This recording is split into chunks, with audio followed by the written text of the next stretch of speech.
Hello and thank you for joining us for another program of InfoHub Extended. Emergency medical services, also known as ambulance services, provide treatment to those in need of urgent medical care, with the aim of satisfactorily treating the present conditions and arranging for timely removal of the patient to the next point of definitive care. Daddy!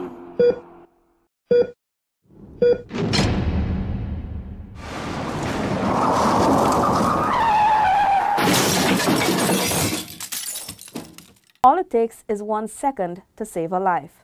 This motto is the bedrock that the Emergency Medical Service in Guyana bases its everyday operations on.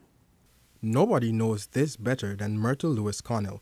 Earlier this year, a frightening experience that could have had a devastating outcome was prevented thanks to the exceptional service of the EMS. Myrtle recalls the day her husband fell and hit his arm. When I called 912, I got the Georgetown Hospital, and they asked me the vicinity in where I live. And they gave me a forwarding phone number to the fire service in Camberville.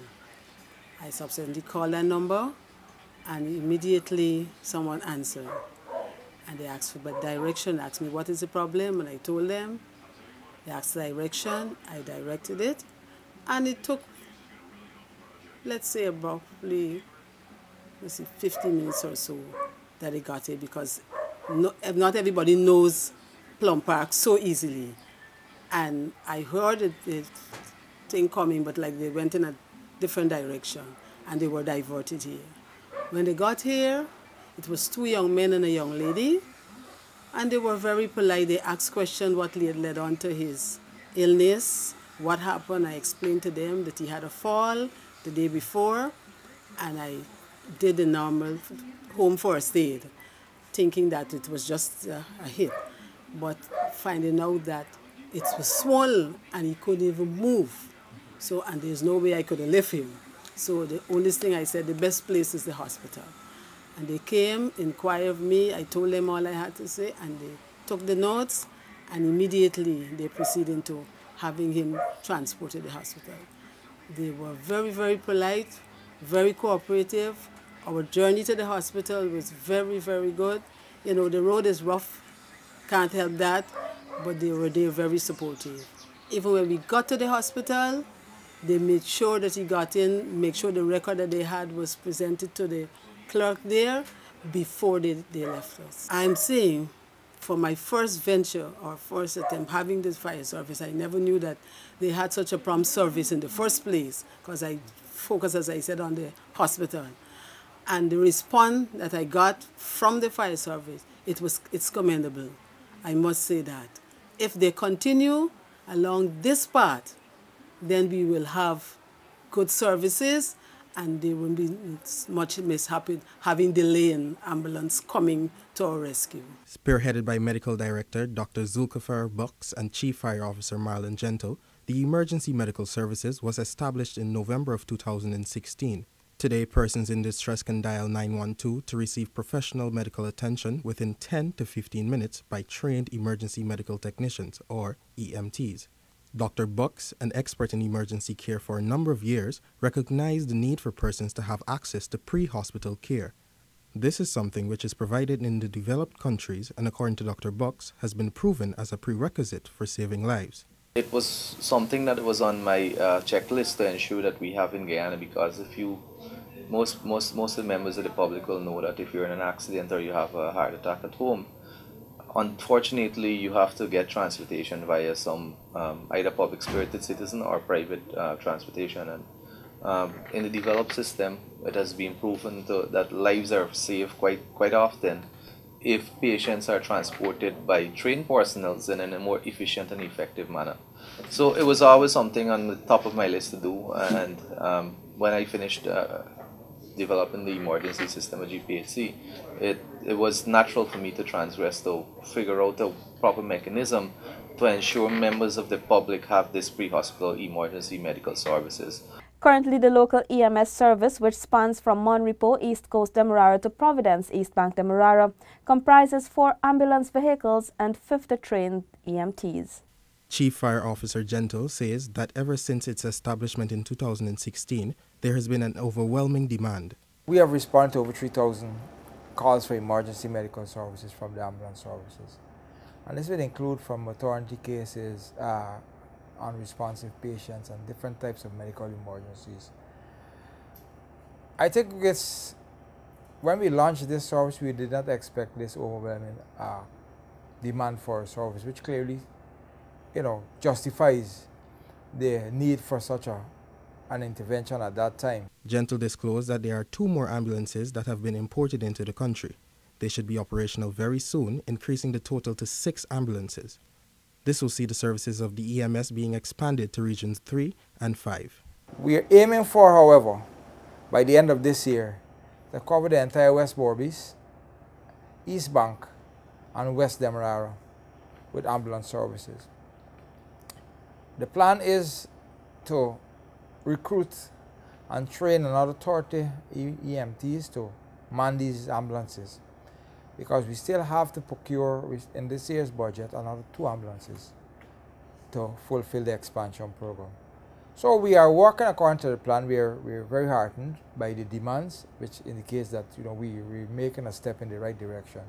Interested in becoming a TV or radio presenter? Well, here is your chance. The Department of Public Information will be hosting auditions for radio and television broadcasters on Sunday, April 15 at the DPI head office on Homestretch Avenue in the NCN complex.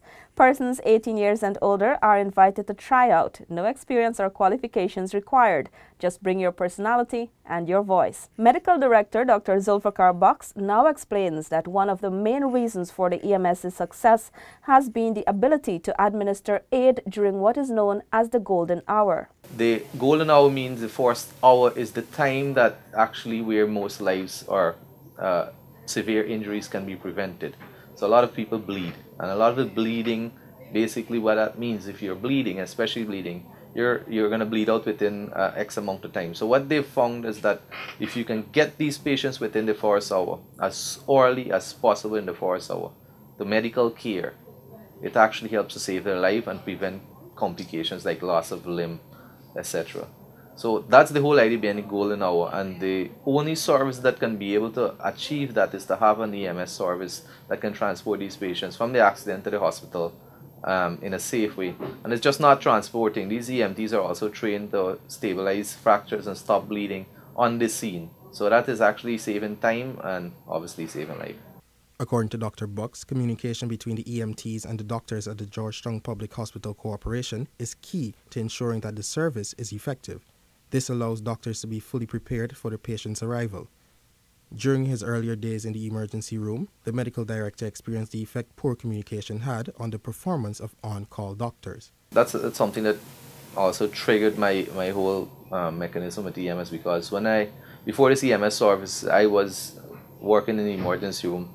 Most of the time when accident victims come in, we would be surprised because we would not have heard about this before. And then you will have to get your resources in a very fast manner to respond to this here. So that obviously would have cost some amount of time. However, according to Dr. Bucks, the line of communication has vastly improved. So now with this EMS service, the EMTs are connected to the emergency department via radios. So they will radio in, speak to the senior doctor in the emergency room, inform them of the patient.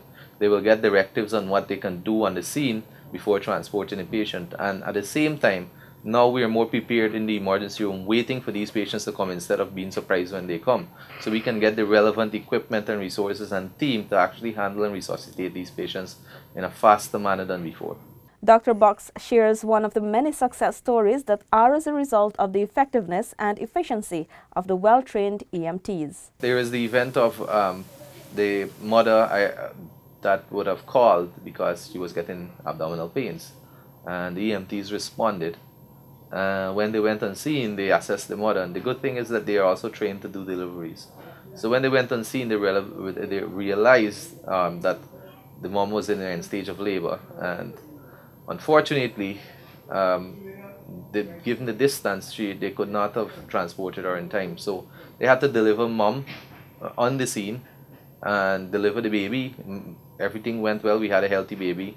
Clamp the cord. We have all the equipment to do the sterile delivery and also do cord clamping and stabilize the baby. So they had to deal with these 2 patients at the scene, did a very good delivery, then communicated with our doctors here and transported mom and baby to the hospital. Mom and baby are quite healthy, no issues from that. And the good thing is that looking at that scenario, I can't get into the specifics out of respect for the patient. They would have had a difficult time to get to the hospital by themselves. So my concerns would have been for baby and maybe even for mom. So I think looking at our maternal mortality, that probably is one of the big impact that EMS has had, is also helping with decreasing our maternal mortality. Angela Shamsuddin said that one day her brother fell and was in tremendous pain. Not knowing what to do, she dialed 912. I was surprised to find that the persons who answered, they were very professional and very sympathetic, and they tried as best they could to help me, because they even gave me the cell number of the ambulance driver so that I could contact him directly, and I think that was a good thing. When I called, she said that the ambulance was somewhere on the East Bank, and I was disappointed for a while, but it seems that they were able to locate one who was closer, so it didn't take very long. Catch the newly relaunched Action Line from 9 to 10 p.m. on NCN's Voice of Guyana and all regional radio stations. Radio Mabaruma, Radio Bartica, Radio Madja, Radio Paiwamak, Radio Letham, Radio Aishalton, and Radio Oriela. In responding to her call, Angela Shamsuddin said the EMS officers were very professional and immediately took charge of the situation. Having some background in first aid, Angela recognized who were the first responders as they checked her brother's vital signs, kept him calm, and explained that it was necessary for him to go to the hospital. Shamsuddin complimented the professionalism and efficient service provided by the EMTs. She recommends the service to anyone in need of urgent medical care.